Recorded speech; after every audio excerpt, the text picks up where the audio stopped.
uyu munsi ni umunsi mwiza cyane Imana yaduhaye mu buzima bwacu. Twaje kureba umukunzi wacu cyane kuri YouTube uzwi nka Liliane. Abenshi bamuzi nk'umuririmbyi z'Imana. Liliane umeze ute? Meze neza ndashima Imana. Amazina yanjye ni Kabengera Shinani. Sinaje njyenyine, naje na mugenzi wanjye yitwa Benjamin. Benjamin yaje kudufasha muri kiganiro cyacu. Abenshi bazi cyane nka Liliane nk'umuririmbyi w'Imana nkuko nababwiye. Liliane ubusanzwe indirimbo z'Imana mazemo igihe kingana gite? Indirimbo zanjye ngo natangiye gusohora indirimbo 2024. Ubwo muri make umazemo imyaka 2. Cyane.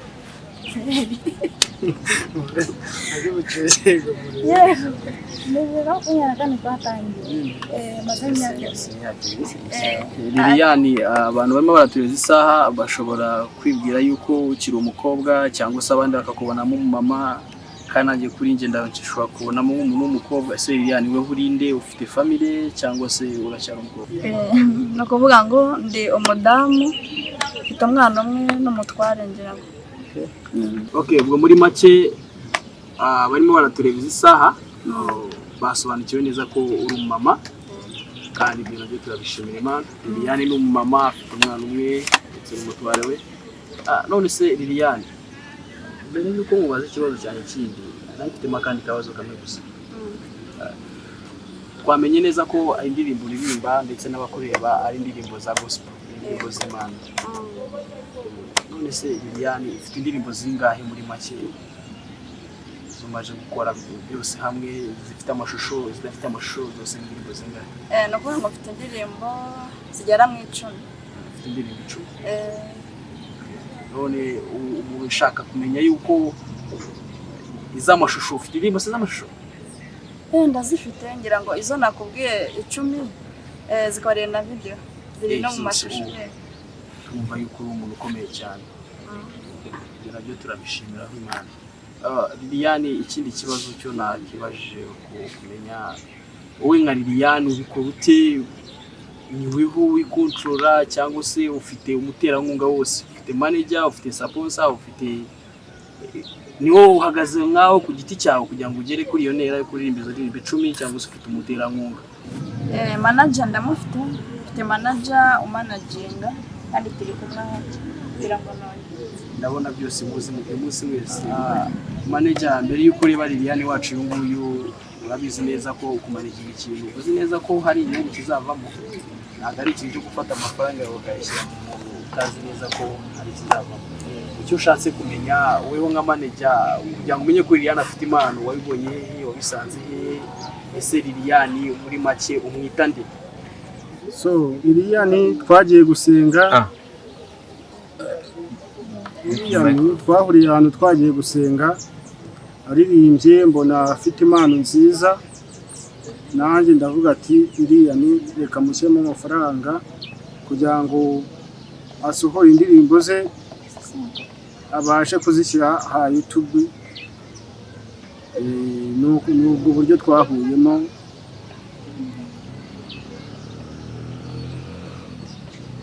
Kandi ikindi Liliane ni inshuti yanjye bisanzwe aho ngaho, namubonye numva ndamukunze, n'ibihangano bye numva ndabikunze.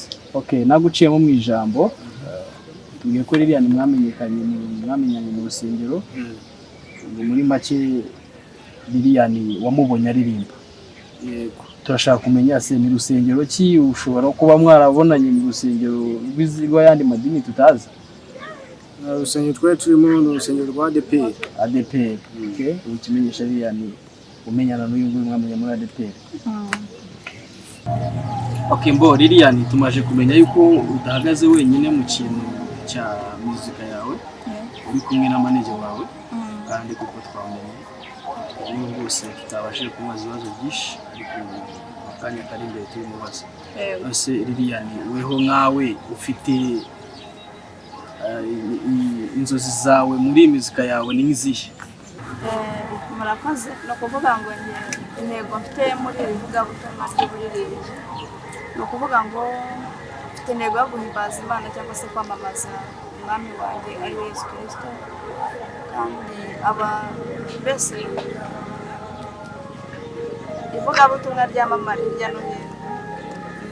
muri make nawe mu rugendo muri Yesu wasize tutagiye kure cyane, ese weho mwawe tumaze kumenya ko ufite manager nawe yemeye yuko ari wakumanaginga. Abenshi si ikintu cyoroshye kubona manager. Umaze kubona yuko ugize umuterankunga mu manager wawe wabyitwaye mute? Naranezerewe kugira ngo uwo munsi nagize ibyishimo bidasanzwe. Nabaye ndanga mu rusengero nyine, arampamagara ntabwo tuze kurira hanze mubwire, aramubwira kandi niba ufite n'umutware wawe muzane mbaganirize turi kumwe. Umutware ndamubwira, duhurira hanze nyuma y'amateraniro, arambwira ati none ko ibihangano byawe ni byiza nabikunze. Arambwira ati se ufite umuterankunga? Ndamubwira ntiwe nta muterankunga afite. Arambwira ati noneho ndumva nakubera umuterankunga. Numvise ibyishimo ku mutima wanjye bidasanzwe, ndamubaza ati ese uzantera inkunga nyine gute? Arambwira ati ndifuza ko indirimbo zawe zasohoka ukanazisohorera amavideyo zikamamara. Nuko namubonyemo kandi numva nezerewe. Nawe se ku ruhande rwawe tumva ko wishimye cyane kandi ubaye nanjye nakishima. Ibi ngibyo guteza imbere ikintu bita impano y'umuntu umwe cyangwa se ku giti cyawe ni ikintu kitoroshye cyane.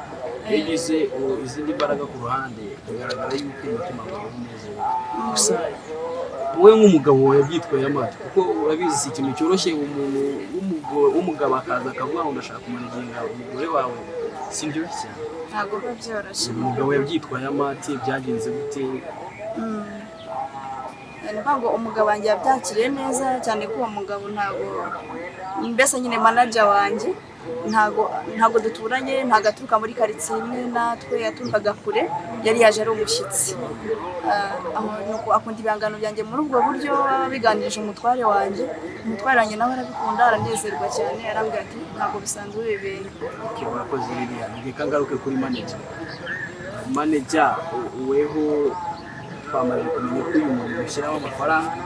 Liliane yamaze kumenyekana kuri YouTube kandi ufite ko yifuza azamenyekana kurusha ku isi yose. Bose manager buriya gufata umuntu w'umukire, reka nkwita umukire rwose bitananiye imitungo yawe, umuntu w'umukire gufata amafaranga yakayashyira mu kenshi na kenshi abafana cyangwa se abavandimwe b'uwo muntu bashaka kumenya ese ibintu ashyiramo amafaranga umuntu wacu, umuririmbyi wacu wakora iki? Nawe nka manager amafaranga cyangwa se fund yo gushyira muri umuvugabutumwa wacu, muri umuririmbyi wacu Liliane, cyangwa se fund yawe ni iyi ukora business? So iyi business nkora ntabwo ari business ihambaye cyane, ni business y'ubushobozi. Ushobora ibishyimbo byumye, ibigori n'umwanya n'ibindi nk'uko nyine. Ariko umuhanzi Liliane numva ndamukunze, niba ati haciye inyungu nzajya nunguka, kimwe cya kabiri nzajya bimushyiramo, n'ikindi kigikorera famille yanjye. Tumaze kumenya yuko umumanager wacu amanaginga Liliane, ni umuranguzi, arangura ibishyimbo byumye, arangura ibigori, arangura ikawa, akabisitokinga, akabihunika, nyuma yaho akabigurisha. Ubwo twashakaga kumenya ese amafaranga yo gushyira muri Liliane kenshi na kenshi si ikintu cyoroshye cyane, ufite kumenyekanye akazi gakora kandi nabyo turabyishimiye. So Liliane, nkawe nka Liliane azwi cyane kuri YouTube ndetse n'izi saha abantu bashaka kureba, benshi cyane bakwifuza kureba ko indirimbo zawe uririmba ni nziza, nanjye ndazizi, narazirebye, niyo mpamvu nafashe n'umwanya wanjye wo kuza kugusura. None se Liliane weho nkawe ni igiki wakifuza umuntu akureba cyangwa se umufana wawe yagukorera cyangwa se yakongera mu mpano yawe? Ashobora kuba ari abantu wenda bifuza nko kuba, cyangwa se icyo nifuza icyo nifuza ni uko abantu nyine bakunde ibihangano byanjye banshyigikira kugira ngo birusheho kwamamara. ubwo niyo ntego yawe cyangwa se nicyo cyifuzo cyawe. Sindi bujye kure cyane, hari abandi bavandimwe twaje nabo hano, nuko nabwiye tugitangira ngo sinaje njyenyine, naje n'undi mugenzi wanjye namwita muri make interviewer, umwe mu ikipe twaje nabo bamwita Benjamin nawe ari ku ruhande hariya, yagiye kumubona mu kanya gato cyane, ndetse si yaje gusa wenyine, twaje n'undi na producer kuko Lilian yamaze kutwereka we yaje abizi neza ko atari wenyine, yaje atuzaniye manager, aza atuzaniye ndetse na producer asoza indirimbo ze. Urumva ko rero yarabyiteguye muri make, nayo nzi ko ndi umugwe gituma ariko yabimenyekanye. So ibyo nabyo nibyo. So Benjamin mugenzi wanjye Benjamin hariya avuga indimi nyinshi, so ari gukoresha indimi ashatse. Thank you so much Kabengera Shinani. I'm very happy because I also Mukasekuru's music. Lilian Mukasekuru have done a great gospel of which I also like so much. So I was also eager to see, to know about Lilian. How does she do the music? Who is the manager? Who is the producer? And of which it is have come true today. So I'm very happy to meet you, Mr. Nexi, because I know you very well and I know you as a Ugandan, but you've made a great music of Lilian Mukasekuru, of whom sings in Kinyarwanda, yet you are a Ugandan. So that is also a great achievement of which I also appreciate. So I'm Benjamin 2Z, working with Kabengera Shinani, bringing you much about Mukasekuru and the music career as she is doing. So today I want to give you the producer of Lilian Mukasekuru, Mr. Next. How are you, Next? Okay. You are Yes. great. Very great for today's mission about Lilian's music. My name I'm called the Next African Boy. I'm the producer, Mrs. Lilian. And she's my good singer, my good gospel singer. Okay, thank you so much. By the way, following Lilian Mukasekuru's music, I also I came to understand and to appreciate the work you're doing sincerely. Next, you have been a good producer I have ever seen. Next,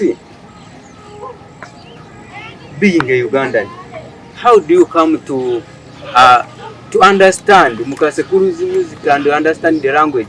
How do you actually in the studio?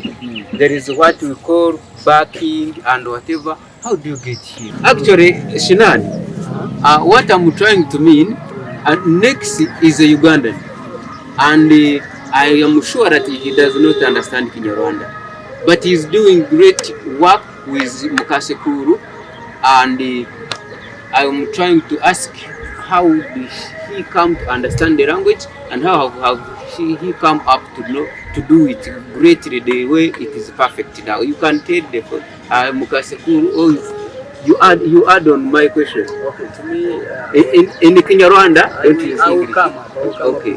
So to me, I can see this man NX, our producer, as an experienced producer, because it is not very easy. Si ikintu cyoroshye cyane kuba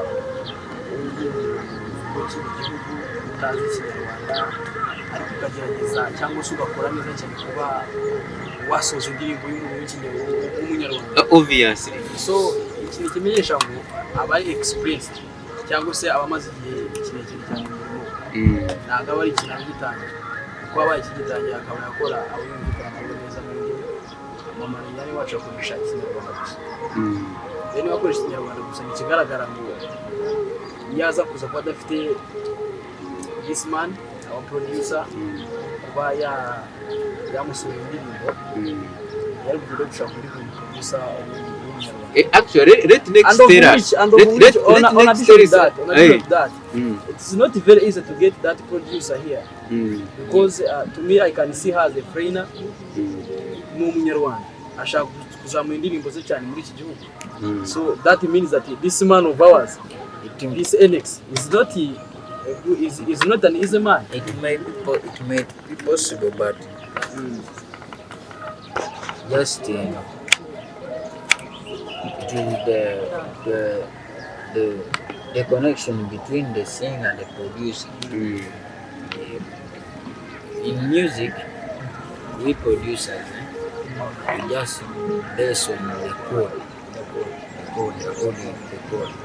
When the singer comes to the studio, when you don't understand his or her language, then you just instruct him or her to sing over the chorus or the verse. Then, as the producer, you have to understand the chord. Mm. If you understand the chord, then everything becomes easy. Actually, he can even add on how does he see her in the music system. Eh? Some of the people take things as a secret. So this man may end up thinking that some producers will come and take Lilian. So First of all, me with Liliane, we cooperate as a singer and a producer. My only purpose with Liliane, she's my singer. I take her as my singer. Then you've asked me how long have I taken with her. We began in 2024. Yeah, 2024. Yeah, we started from 2024. There is a song we began with, it was called Tiva Africa. By the time when she was pregnant, yeah, we began with that song. Then we had a small video in the studio. Then plus other more songs that she has been producing. Shinan, I know that music, that song, Tivavumika. I would like to know from Mukasekuru, was it her first song? You can ask her.